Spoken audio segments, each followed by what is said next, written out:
Kelly Larson, Director for the City's Human Rights Department. Right.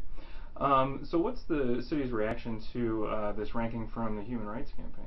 I think it's a mixture. I think it's a decent showing for a first ranking, small community, sort of in comparison to the big picture with other cities in Iowa. We're kind of in the middle.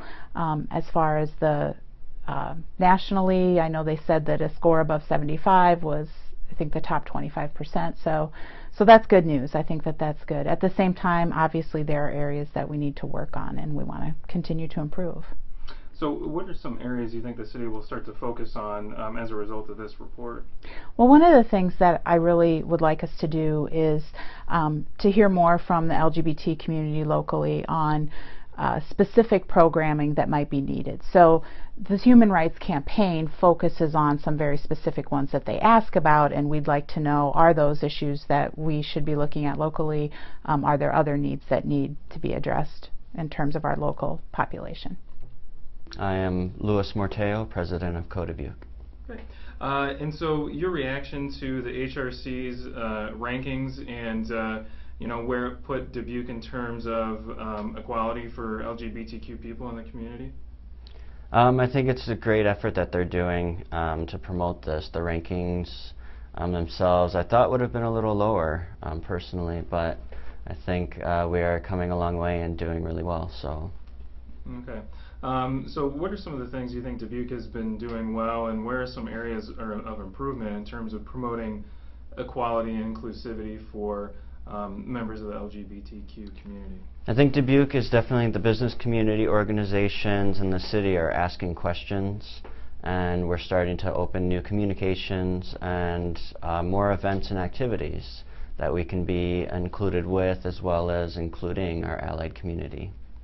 Okay, where do you see some areas of improvement? What does Dubuque need to do to try and move it up on that rankings list?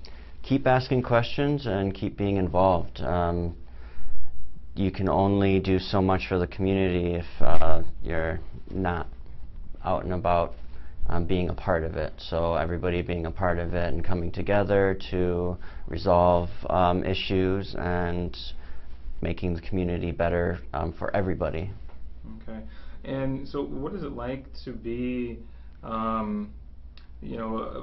member of the LGBT community in Dubuque? I mean, how accepting is it? Dubuque has been pretty accepting. We don't come around too many issues and problems. I mean, everywhere you go, you always have your slur or something that'll happen, but that's just in general that will always be.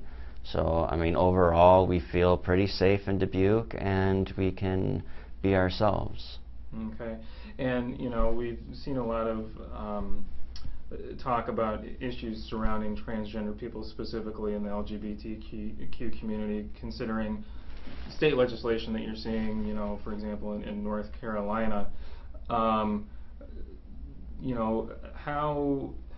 How has that affected people here in Dubuque? Are you seeing any, repercussions from that, or?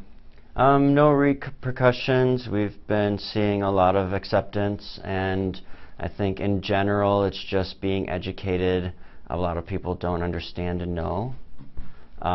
Becoming more educated and finding out. My vice president is a beautiful transgender woman, and we're very, very proud of her. And she feels safe in Dubuque, and we still have more to go, especially nationwide, but I think we're in the right direction, and just, again, more education and people understanding that we are people, just like everybody else.